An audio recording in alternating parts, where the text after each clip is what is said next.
Hello everyone, welcome to this series which is exclusively meant for the members of Law say lawyer तक family. आजच्या ह्या व्हिडिओमध्ये आपण एक अतिशय इंटरेस्टिंग अशी केस बघणार आहोत कंटेम्प्ट ऑफ कोर्टच्या संदर्भात, जिचं नाव आहे हायकोर्ट ऑफ ज्युडिकेचर ॲट बॉम्बे विरुद्ध मनीषा कोयराला अँड अदर्स. आता ह्या प्रकरणामध्ये बघा, जे बेंच होतं म्हणजे जे खंडपीठ आहे, it was constituted of justice D P Bhosale and justice R M Lodha. Manisha Koirala ही अभिनेत्री तुम्हा सर्वांना माहीत आहे, सर्वांच्या परिचयाची आहे, अतिशय प्रसिद्ध अशी अभिनेत्री. आणि शशीलाल नायर हे एक दिग्दर्शक होते. तर मनीषा कोयराला हिला घेऊन ते एक चित्रपट जो आहे त्यांनी बनवला होता, ज्याचं नाव होतं एक छोटीशी लव्ह स्टोरी. आता ह्या केसमध्ये बाळासाहेब ठाकरे यांचा सुद्धा जो आहे एक रोल आपल्याला पाहायला मिळतो. तो कसा ते पुढे आपण बघूयात. आता मनीषा कोयराला हिनं काय केलं की दिग्दर्शक शशीलाल नायर जे आहे यांच्यावर एक दिवाणी दावा दाखल केला, सिव्हिल सूट. आता का दाखल केला, तर झालं असं की हा जो एक छोटीशी लव्ह स्टोरी नावाचा हा जो चित्रपट आहे, यात काही असे सीन्स होते, म्हणजे काही अशी दृश्य होती जे तिच्या प्रतिष्ठेला, तिच्या इमेजला धक्का पोहोचवतील असे होते. असं हे कोणाचं म्हणणं होतं? मनीषा कोयरालाचं. म्हणजेच तिचं म्हणणं असं होतं की ते जे सीन्स आहे तुम्ही ते चित्रपटात जे आहे टाकू नका, ते त्याच्यातनं वगळून टाका. पण शशीलाल नायर म्हणजे जे दिग्दर्शक होते त्यांनी काय ते ऐकलं नाही, आणि म्हणून मनीषा कोयराला हिने काय केलं की हिने कोर्टामध्ये जे आहे धाव घेतली आणि तिनं कोर्टाकडनं परमनंट इंजंक्शनची ऑर्डर मागितली. आता ट्रायल कोर्टानं काय तिथे इंजंक्शन जे आहे ग्रांट करण्यासाठी नकार दिला. म्हणजे मनीषा कोयराला यांना खालच्या कोर्टामध्ये कुठलाही दिलासा मिळाला नाही. मग त्यामुळं ती वरच्या कोर्टात गेली अपिलामध्ये, जे आहे आपलं बॉम्बे हायकोर्ट. आता बॉम्बे हायकोर्टामध्ये अपील दाखल झाल्यानंतर बॉम्बे हायकोर्टाने 5 सप्टेंबर 2002 रोजी ॲड इंटरिम इंजंक्शन जे आहे ते ग्रांट केलं. आणि जे वादग्रस्त दृश्य होते त्यासह पूर्ण चित्रपटाच्या प्रदर्शनावरती काय स्थगिती आणली. म्हणजे आता सिनेमा जो आहे तो रिलीज होणार नाही, त्याच्यावरती काय आहे स्टे आणलेला, इंजंक्शनचे ऑर्डर दिलेले आहेत. न्यायालयाच्या आदेशाचे उल्लंघन. आता झालं काय, 5 सप्टेंबर रोजी जो आहे न्यायालयाचं या ठिकाणी इंजंक्शनचे जे आहे ऑर्डर झाले, तरीसुद्धा 6 सप्टेंबर 2002 रोजी मुंबईतील अनेक चित्रपटगृहात चित्रपटाचे प्रदर्शन झाले. मग आता इथे झालं काय की मनीषा कोयराला जी आहे हिनं भेट घेतली शिवसेना प्रमुख बाळासाहेब ठाकरे यांची.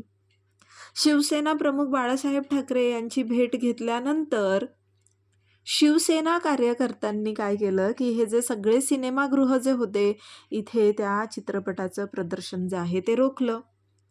आता वृत्तपत्रांनी देखील बातम्या दिल्या की ही कारवाई ठाकरे साहेबांच्या सूचनेवरनं झाली आहे. कुठली? हे जे काही चित्रपटाचं प्रदर्शन रोखण्यात आलेलं आहे. आणि आता झालं असं की मनीषा कोयरालाने काय केलं, दी एशियन एज नावाच्या एका वृत्तपत्राला सुद्धा तिनं काय सांगितलं, एका मॅगझिनला काय सांगितलं की आम्हाला चित्रपटावर स्थगिती मिळवता आली कारण ठाकरे साहेबांनी मदत केली. आता बघा, हे प्रकरण जे आहे न्यायप्रविष्ट होतं, म्हणजे this was sub judice, this was pending before the court, this was pending before the court. कारण कोर्टाने काय तिथे इंटरिम इंजंक्शन ग्रांट केलं होतं, म्हणजे त्याची सुनावणी जी आहे ती पुढे होणार होती. आता असं असताना सुद्धा इथे काय आहे, मनीषा कोयरालाने एक स्टेटमेंट दिलं आहे की आम्हाला ही स्थगिती मिळवता आली का, कारण ठाकरे साहेबांनी मदत केली आहे. आता शशीलाल नायर यांनी काय केलं, शशीलाल नायर यांनी सुद्धा बाळासाहेब ठाकरे यांना जे आहे चित्रपट दाखवण्यासाठी आमंत्रित केलं. He invited Shashilal Nair invited Balasaheb Thackeray. And what he said was की मी कात्री त्यांच्या हाती देईन, त्यांना जे दृश्य नकोसे वाटेल ते कापून टाका. म्हणजे काय, इथे कोर्टाच्या वर जे आहे कोणीतरी एक पॉलिटिकल फिगर झाली असं झालं. आणि यात न्याय प्रक्रियेत जे आहे बाह्य राजकीय हस्तक्षेप जे आहे तो झाला. आता आपल्या सर्वांना माहिती आहे, कंटेम्प्ट ऑफ कोर्ट, जेव्हा आपण सिव्हिल कंटेम्प्ट ऑफ कोर्ट किंवा क्रिमिनल कंटेम्प्ट ऑफ कोर्ट आपण हे सगळं जे काही वाचलेलं आहे, याच्यामध्ये कोर्टाचा अवमान जो आहे, जर कोर्टाची प्रतिष्ठा होईल असं काही तुम्ही वक्तव्य केलं किंवा कोर्टाचं म्हणजे जे ॲडमिनिस्ट्रेशन ऑफ जस्टिस आहे त्याच्यामध्ये अडथळा निर्माण होईल असं काही तुम्ही कृत्य केलं तर तुमच्यावरती कंटेम्प्टची जी आहे केस होते. आणि यावरून कोर्टाने स्यू जे आहे अवमानची कारवाई जी आहे ती सुरू केली.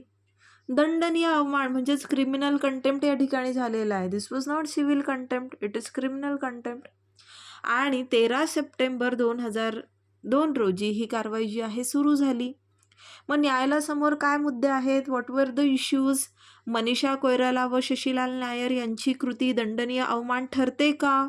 न्यायालयीन प्रकरणातील पक्षकाराने राजकीय व्यक्तीकडे मदत मागणे ही न्याय प्रक्रियेत अडथळा ठरते का? आणि त्यांनी सादर केलेली निर्णायकी बिनशर्त माफी ग्राह्य धरावी का? आता हे जे सगळं प्रकरण झालं म्हणजे स्यू जेव्हा कोर्टानं कॉग्निझन्स घेतला आणि कंटेम्प्टच्या प्रोसिडिंग सुरू झाल्या, आपल्या सर्वांना माहिती आहे नोटीस जात असतं आणि ते नोटीस गेल्यानंतर ह्यांनी माफीनामा मागितलाय. मग आता कोर्टासमोर हा इश्यू आहे की त्यांनी जी अपॉलॉजी मागितलेली आहे, should we consider it or not? So आता कोर्टानं ह्या दोघांनाही दोषी ठरवलं. क्लिअर कट आपल्याला दिसतंय की प्रकरण जेव्हा कोर्टनिहाय आहे त्यावेळेला तुम्ही कुठल्याही प्रकारचा बाह्य हस्तक्षेप जो आहे तो घडवून आणू शकत नाही आणि त्यातल्या त्यात राजकीय हस्तक्षेप तर अजिबातच नाही. सो या ठिकाणी स्कॅन्डलायझिंग द कोर्ट म्हणजे न्यायालयाचा अवमान जो आहे या ठिकाणी झालेला आहे. न्यायालयाच्या आदेशाचा अपमान झाला आहे, कारण न्यायालयानं आदेश दिला होता ना की त्या चित्रपटावरती काय आहे स्थगिती आणली होती तात्पुरती. पण तरीसुद्धा शशीलाल नायरने काय केलं, तो चित्रपट जो आहे प्रदर्शित केला. त्यानंतर मनीषा कोइरालानं काय केलं की तिनं बाह्य राजकीय हस्तक्षेप जो आहे तो न्याय प्रक्रियेत घडवून आणला. आणि तसंच शशीलाल नायरने सुद्धा केलंय, कारण तो काय म्हणाला की मी कात्री जी आहे ती बाळासाहेब ठाकरेंच्या हाती देईल आणि ते ठरवतील कुठले सीन्स ठेवायचे किंवा नाही ठेवायचे.